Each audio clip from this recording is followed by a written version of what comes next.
All right, we're back at it. And this time, we're here in beautiful Vancouver, Canada, where we're bringing you Next Level Practice podcast episodes live from the floor of the Aesthetic Meeting 2024. This is the annual meeting of the Aesthetic Society, or the American Society for Aesthetic Plastic Surgery. It's a meeting we never miss. Over these next few days, I'm going to be interviewing our clients and friends from around the industry to bring you up-to-the-minute insights on what's working and what's not when it comes to patient acquisition and practice growth. Here at Influx, we're very serious about keeping up with technological trends and studying how these changes impact the way that our clients grow their businesses. But I, for one, am a big believer that truly setting yourself apart comes down to the nuances. So let's take some time over these next few days to interview people on the ground floor of aesthetic medicine and see what we can learn from them to help you take your practice to the next level.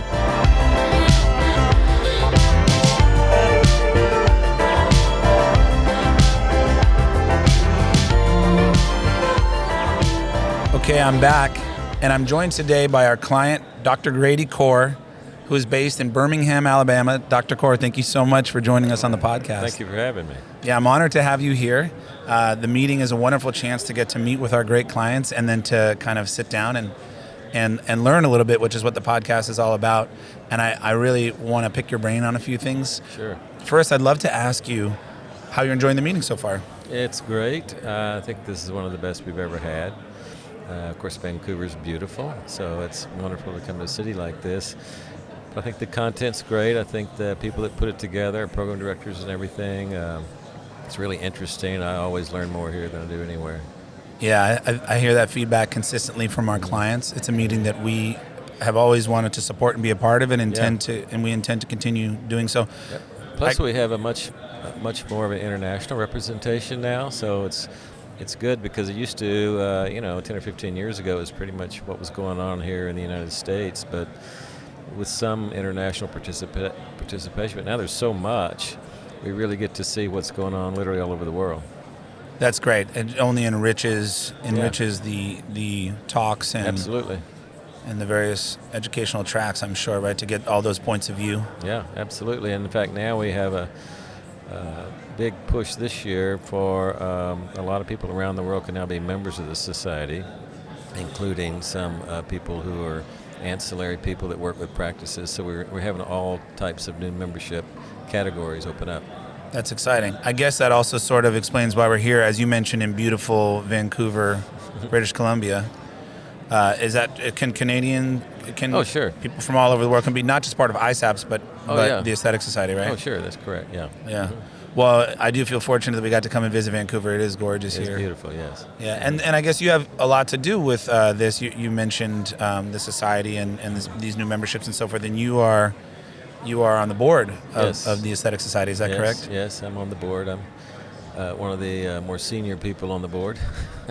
Not so much in official status, but in experience, I guess you'd say. But, I wanted to be a part of it and help see what's going on and what we can do to help the society and for the direction it chooses. And we have great leadership. Our next president is Kia Movasagi from Oregon, and he's absolutely going to get a lot of things done. We're excited about the direction he's headed. Yes, I've had the pleasure of meeting Kia a few years ago. He seems like a very dynamic fellow. That's right. And I'm sure he has big plans. When you're on the board, I know I have some friends who are on the board and they've had a specific role or function, or is it more, do you have a title as a board member? Or? So there's the executive board, and then there are what we call members at large. And members at large are people out of the membership who are selected to be on there sort of as the voice of reason and perhaps skepticism and sometimes. And we're on there just to help out and to sort of help make plans and oversee things. And so that way everybody gets a lot of input, and a lot of the members at large are from various places around the country. So we all have a vote in what goes on the board, not just the executive board. But everybody works well together, and it helps to have a dialogue of sometimes differences of opinion. Yeah. Because that way we sort of arrive at the right thing most of the time. Yeah, you can evolve the right solutions. Right. So you represent kind of the larger membership base in a sense. You attempt to through having a diverse in a way, member. Yeah, I guess so. You could say that. So a member at large is somebody who, we talk to a lot of other members and get feedback and things like that. Of course, so does the executive committee. But again, when issues come up, we have these meetings once a month where we all sit down and basically just discuss a lot of things and hash them out. The executive board puts together the direction, the plans. They make a lot of decisions among themselves, and then they present it all to the board in general, and that's where we come in. Awesome. Well, that's must be very nice to be able to be part of the larger community. Well, it's been a great experience. It's given me an opportunity to kind of be a part of the direction of the society and see how things go, and get to know a lot of the leadership. The commitment is unbelievable. Some of these people, I think Dr. Hawes, who was president this last year, traveled something to like 26 meetings around the world during this year. She was doing an average of like 12 Zoom meetings a month. So this is somebody who's in private practice. So it takes a tremendous amount of time and commitment to do that. Absolutely, it does. Well, I feel like the general spirit of the society is to kind of weave together all of your colleagues into a network of support and lifting each other up, educating, cross-pollination. That's kind of what I want to do a little bit of, borrow a little bit from that concept here on the podcast, where we can pick your brain, Sure. gain some insights that we can share with our clients and other people who might listen to this podcast. And I know you have a lot of wisdom to share. Means I've been around a while. I guess it means we were talking about it means seasoned, established is the right. word for That's it. right. Yeah. But I know a lot of surgeons do look up to you and want to kind of learn from you. So we talk about marketing on this podcast. Obviously, Sure. We leave the clinical to where it belongs, and our Right. domain of expertise is in marketing, Right. and that does extend into all things practice growth. And I want to learn from those who've grown successful practices and what were the key things that they did. I'd love to hear from you a little bit about kind of how you got started and what's changed since then, materially. Just some of your insights. But how you got started and how you kind of started acquiring your first patients. Well, so I sort of transitioned through the internet phase because, when I first went in, it didn't exist. Mm-hmm. And I was actually in practice in New Orleans at the Auctioneer Clinic, which is more of an academic type setting. I was invited to come to Birmingham and join a practice there. And when we did, over time, it morphed into various things, eventually where I was sort of on my own, practicing solo. And the marketing issue was huge because I'd always relied on word of mouth. And when you move cities at several years into your career, it's just like starting all over. It used to be. Now it's not. Now you've got the internet. So now people can come out of residency and develop their website, call Influx, and actually develop a presence much quicker. And for us older people, it means that we really need to play the game. We need to be involved. And for a while, I didn't.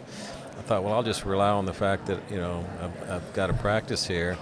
And I started having people come in and say, well, you're the third or fourth guy I've seen. And the other people they'd seen were people I'd taught. So I was like, well, we need to get involved here. So that's when we got more involved in internet marketing, things like that. I've learned a lot, and I realized that it's a huge area that obviously y'all are very expert at and are helping us with. We do aim to really be focused and so that we can be expert in not only marketing but specifically patient acquisition for aesthetic medicine. Mm-hmm. That's been a focus of ours because I believe, like all things, as it gets more and more specialized and as there's more and more competition, you have to just be the best at one thing and really know the ins and outs of that. You can't be a generalist. In fact, did you know how I found Influx? I don't think I do know the story. So we had a fairly decent company, and it wasn't that they were doing a bad job. We actually ranked number one in a lot of things in our area. Okay. But I wanted to go bigger. I wanted to go more national, international, and so what we did was we did a survey of every major city in the United States, and we went to every one of those cities and Googled who's the top plastic surgeons in town, and we looked at what companies were representing those surgeons. And it really came down to two companies, and you were one of them, and we chose you. So we went with the big time. Well, I appreciate that, and I'm glad that that our results shone through. Mm-hmm. And that makes me happy to hear. Well, and I'm very glad that we get to be working together. A little bit before we started rolling the recording here, we were talking about just kind of key takeaways over your career in marketing that you would say are. So there's been a lot of change, but there's maybe been some constant through lines. Yes, right. Would you share a little bit about that? Yeah, so, all the internet stuff, social media and everything's great, but if you're not turning out really good results, it eventually catches up with you. So people that come out and focus more on that than on doing their patients are going to really, in the end, it's going to come back to bite them. So the foundation of everything, in my opinion, is that you have to turn out really the best results. It has to be outstanding. It's just that not only people will go talk about you with their friends, but they'll get on social media and talk about you, and they'll substantiate what you're doing. And you'll know pretty quick if what you're doing isn't correct, because they'll make comments about it. Now, having said that, I will say one thing. One of the dangers of social media, especially for patients, is when they start reading somebody, they see a bad review. If you go look at a bad review and see what it's about, well, if it's about, something like, well, I got into a disagreement with the office staff, or, somebody offended me, or something like that, that really has no bearing on your surgical result. And you have to remember that. So, for example, when I decided to choose, an orthopedic surgeon for my wife, I looked for the oldest guy, and he was a real crabby guy. And he wouldn't do very well on social media, but by golly, he was a really good surgeon, and that's who I wanted for her. So there are those things that people need to look at and sometimes filter through in terms of when they look at social media and things like that. And so to me, it's all about the result, and that's the major issue. And then obviously that's not enough because we have to get the message out, and that's where y'all come in. Right. So the result, and then you got to make that result. You got to publish that result in the right way. Right. And then hopefully consumers can become sophisticated enough to separate the wheat from the chaff in terms of what actually matters in their decision-making process. And maybe there's nothing wrong with them wanting to get a review that the experience was nice as well. True. But that is Absolutely. doesn't carry the same weight as the result. Yeah, and we obviously focus on that. We have weekly meetings where we sit the whole staff down, and we tell them, you have to act like this is the Ritz-Carlton. You have to treat people like that. It's got to be red carpet. It's surface-oriented, everything. In fact, one of the things we've noticed here in Vancouver, just in general, much of the service industry here is much more sophisticated than what we see in the United States. Everything from Uber drivers to people that work in the hotel. It's a lot of people make comments about it. And I think in some places in the States, people have sort of gotten lackadaisical in some of those areas. And so we want to make sure in our practice that we don't. And we treat everybody when they come in as total VIP experience. I totally agree. I've been coming to Vancouver for many years for conferences. Starting back, I worked with my dad in my 20s in our family business, and a lot of it was based here in Vancouver. So it's a city that's very nostalgic for me. Okay. And I've been coming here since I was in my mid-20s. And I always noticed the difference. This sophistication, the friendliness, kind of just, it is palpable. So it's interesting you noted that as well. Yeah. We do want to bring those experiences. I think it's important. Patients do want that. And it is a differentiator for them. They do. And they deserve it. If you're going to come into somebody's office and trust them with your face or your body and then pay an amount of money where insurance doesn't cover it, then you deserve to be treated in a way like that. You're special, and every person's a VIP. That's right. But the results are still paramount. And if you're conflating, let's say, how many followers you have on social media with results, that's maybe even a more poignant example of the differentiations that patients need to be able to make. Yeah, we had a case a few years ago where a young surgeon from our region who had only been out a short period of time but had accumulated 50,000 followers on TikTok. She was selected for some international symposium in Mexico, and she didn't even have enough time to be expert in what it was she was going to talk about. So people really need to be able to filter through a lot of that. Very definitely. In interviewing surgeons here over the last few days and in the past, a constant that I hear as a successful bedrock of a great career is just caring about the outcomes, caring about the results.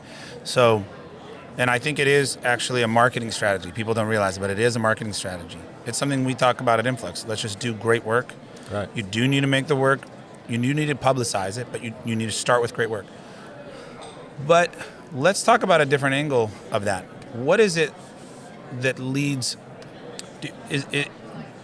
So the opposite of that is obviously not caring enough about results. And what leads to that? Is it or not putting enough time into those results? Maybe it's prioritization, not getting the education that you need. Yeah. So I think the main issue is, that people become complacent. And in order to turn out great results and to continue to compete, you got to continually be changing all the time.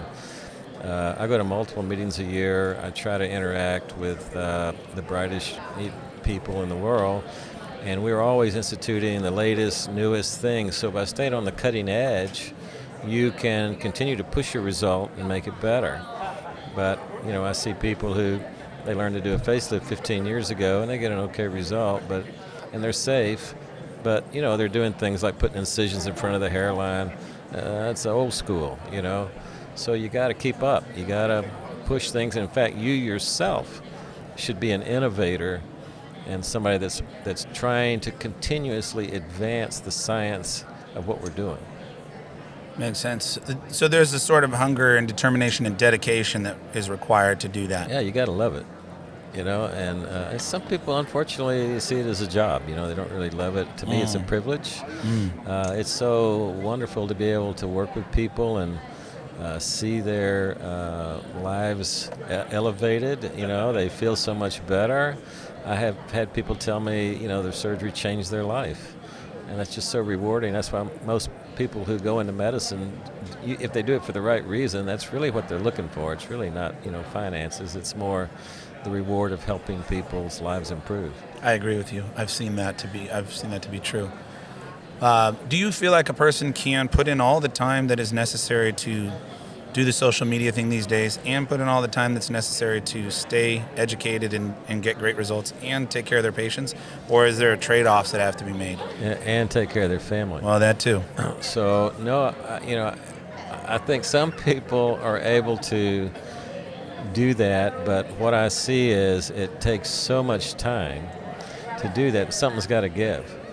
And my priority's been my family first, and my patients are second. Actually, I have to say more that my first priority has been God, my family, and then my patients.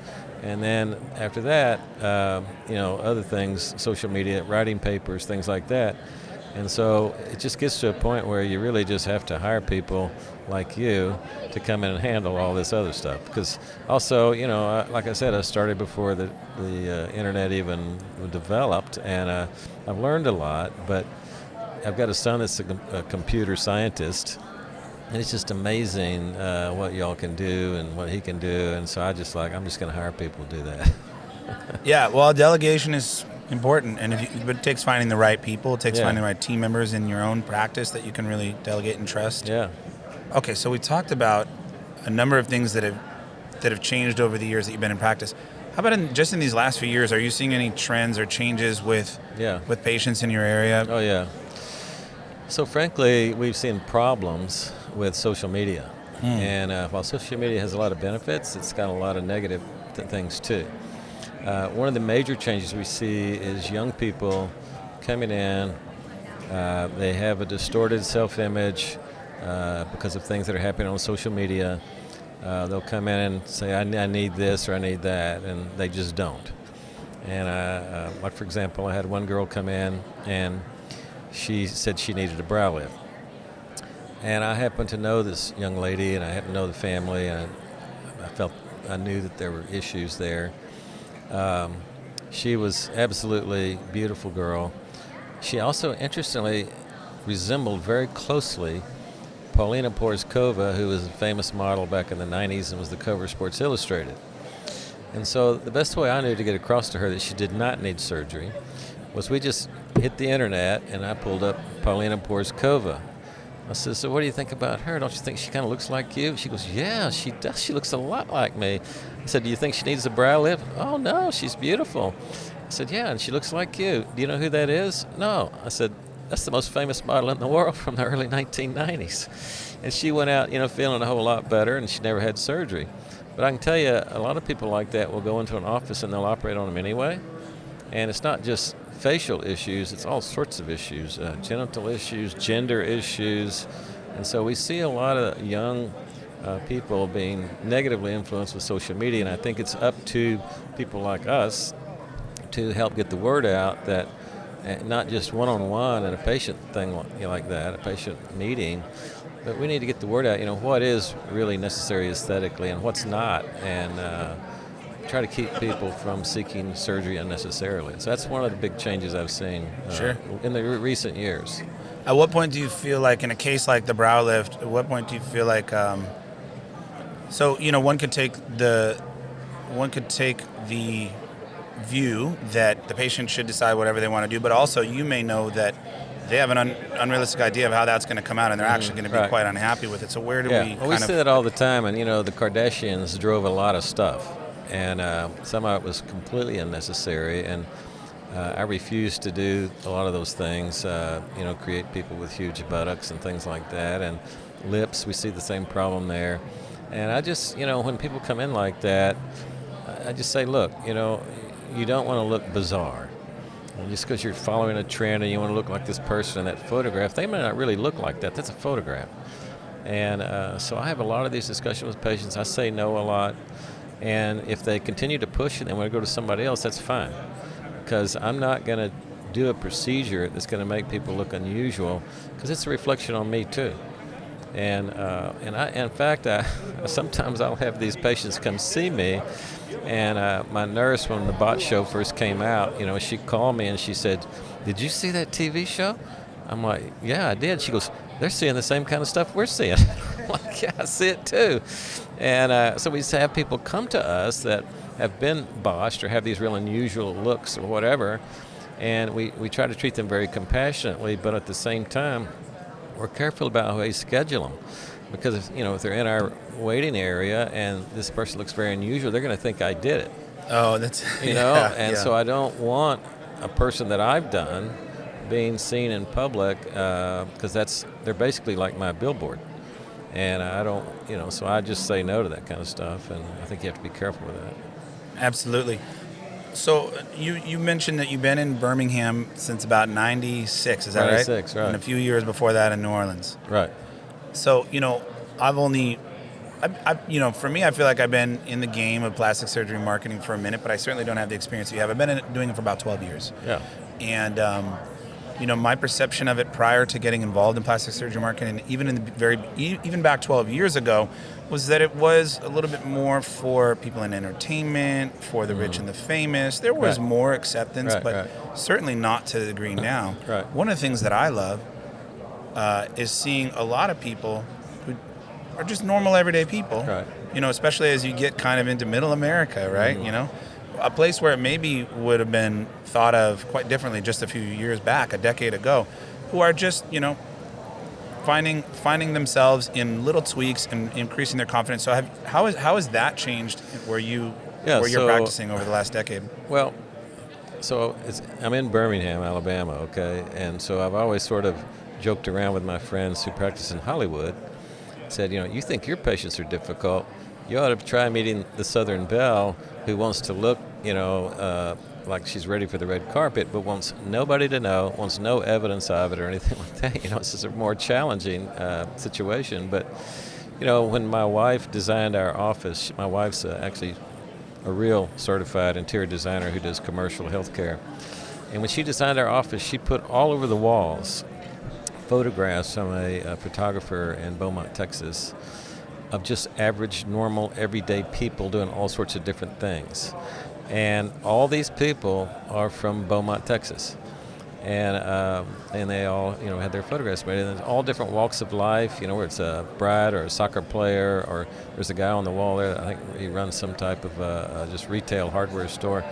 So these people are the most common patient an aesthetic practice, because everybody has aesthetic issues. Everybody does.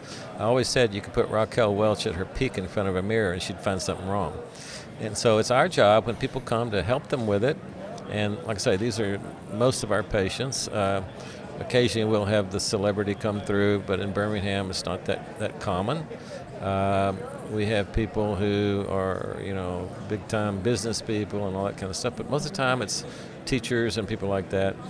And we try to treat them just like they were, from Hollywood, but at the same time, to me, it's all about serving those people, making them feel better, giving them a reasonably path to go down, and then giving them a great result where it makes them lift their lives up, so to speak. I love that. I guess what you're telling me is that it's never really been any different, but they were just a little more discreet about it with the Southern Belle, like you said. Yeah. Maybe it's always... It's become less so because of social media. Right. Especially with the younger people. They get on there and they start sharing stuff. Oh, I had this done and everything like that. But, patients over 40 or so still are, they want to look good, but they don't want everybody knowing they had help most of the time. Yeah. But you're right. The younger generation is honestly most of the time proud of it. Oh, yeah. In fact, with the younger generation, I'm talking people in their 20s, they don't see Botox as a luxury. They see it as a necessity. And we start seeing around 19 or 20, they're doing preventive Botox, they're doing lasers. And the great thing about that generation is that we now have such great technology, especially in regards to lasers and skincare and things like that a lot of that generation is not going to see the same issues that the older generation saw. They're not going to have all the basal cell carcinomas. They're not going to have as many wrinkles and all that kind of stuff as they get into an older age. Due to the prejuvenation that they're doing. Yeah, right, yeah. So if they go ahead and take advantage of the technology, it's going to be a much better looking generation. Hey, it's looking up for us. Yeah. Well, I'm not in that younger generation, but I'm somewhere in between. You can be. Okay, yeah. I might need to start thinking about some of that prejuvenation. Or a little bit of rejuvenation as well. How much are you seeing that younger generation? What percentage of your patient population does that comprise? Yeah, it's surprising. It's really growing pretty rapidly. I'd say right now we're looking at about 20% of the patients are, young, under 35, don't need surgery. And we're really just doing skin care and volume and things like that. It may be more than that because we have a huge injectable clinic. So I never really looked at it, but my estimate would be around 20-30%, somewhere in there. That's good for just, growth, turn it over in the next generation. So that's wonderful. I think the answer to this is I think my question is this: the way that your older patient demographic finds you versus the younger, do you see a big difference? I mean, obviously, difference, yeah. What I was trying to say was I think clearly you're going to get a lot more people finding you online in the younger generation. Yeah. But yeah. And you probably know more about that than I do, but sort of the middle group tends to be all sort of an Instagram group. The older group is, I'd say, mostly word of mouth, a little bit of Facebook. And then the younger generation is like TikTok, Instagram, all that stuff. In fact, in the younger generation, they're the ones that really won't research who they're going to. They just like, oh, that looks cool, I'm going there, and they don't really look at things. And whereas if someone comes in and they're 40 or 50 years old, they'll sit down and they say, I've looked at every plastic surgeon in this area, and I've looked at their credentials and yada, yada, yada, and I'm choosing you. And that's the kind of patient I can really connect with and I feel good about. And the younger ones that come in, and they just came in because they, heard a radio thing or saw it on social media or whatever. Those are patients that I think they're somewhat itinerant, and they kind of, like changing hairdressers sometimes. Mm-hmm. Yeah, that's interesting. Certainly something nice about knowing that the patient has done their homework and has made a deliberate decision. But you really just broke down all the social media channels by demographic perfectly, and it's, that's how we see it. Yeah. And what we perceive from our perspective, but for you to just, confirm that it's echoed exactly like that in your practice. Yeah. Well, I kind of ask them when they come in, I say, how'd you hear about me? And so I try to keep up with all that. It's good. You're doing good. I think that's a perfect slice and breakdown.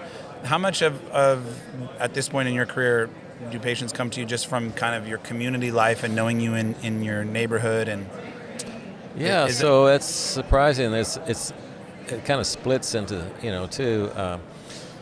for example, we've had people in my church who don't want to come to me because, they are embarrassed. Sure. Okay, so we sort of get that group. But then we get other people that are friends. Usually the face patients will come to me, if I know them well. I used to kind of get me bothered if a friend didn't come, but it doesn't bother me anymore because I know there's... In fact, one guy came up to me, he was in my Sunday school class, he goes, "Grady, I just can't have you seeing my wife," And I'm like, yeah, I understand, no problem, So anyway, I'd say that's a minority as far as that goes. One of the issues with us is that we offer an extremely high-end experience. And by that I mean we spend a lot of time with people, and we do so much that by the fact that I've been around a long time, that there's a reputation involved, and that we spend a lot of time with people, we're more expensive than most of the people in our market, if not all of them. And so a lot of times people won't come to me because of that, and I understand that. But on the other hand, it's like you get what you pay for, and so we try to make sure that we meet people's expectations in that regard. You absolutely do get what you pay for, and the savvy patient understands that. Yeah. And those are likely the ones you get when you are a little kind of not the cheapest person on the block. Right. Maybe this is a good place for us to kind of put a cap on it. You shared a lot of wonderful insights, but I'd like to kind of put a question in here at the end for advice to the next generation of plastic surgeons. But let me couch it with this. If I was a young surgeon going into private practice, and I want to figure out how to get to the status that you just mentioned, where you're not, you get what you pay for, you're not trying to be the cheapest, you're trying to create a higher expectation and results in alignment with that expectation. Of course, I can always kind of try to compete on price, and I could probably set up a decently successful practice trying to be very competitive. How do you make that leap to that next level? So we teach fellows, and so I go through this every year as they start to leave and go into practice. And one of the things I tell them is if you make a priority in your practice to just really make integrity the number one issue, integrity in how you do your surgery, that you're going to deliver the very best result, that you're not going to be engaged in anything that's illegal, you're not going to say anything dishonest to patients or online, and you're not going to make anybody else mad. So, you don't want to make your colleagues mad and be sometimes hard to get along with, but if you just really practice with integrity, and I believe that things just will come. And it's not something you have to go out and flail around about. You may have to hire Influx, but I think it's all about that. You just maintain that, because I've seen so many really good surgeons who have lost their practice because of issues with integrity, and that's the number one thing that I think keeps people from achieving their goals and where they want to be. Well, sage advice. Thank you very much. I appreciate you sharing all that. Pleasure to have me. Thank you. It's been nice. Yeah, I enjoyed it. I loved getting to pick your brain. Thank you so much for spending time, and I hope you enjoy the rest of the meeting. Thank you so much. Thank you so much, Dr. Core. Appreciate it.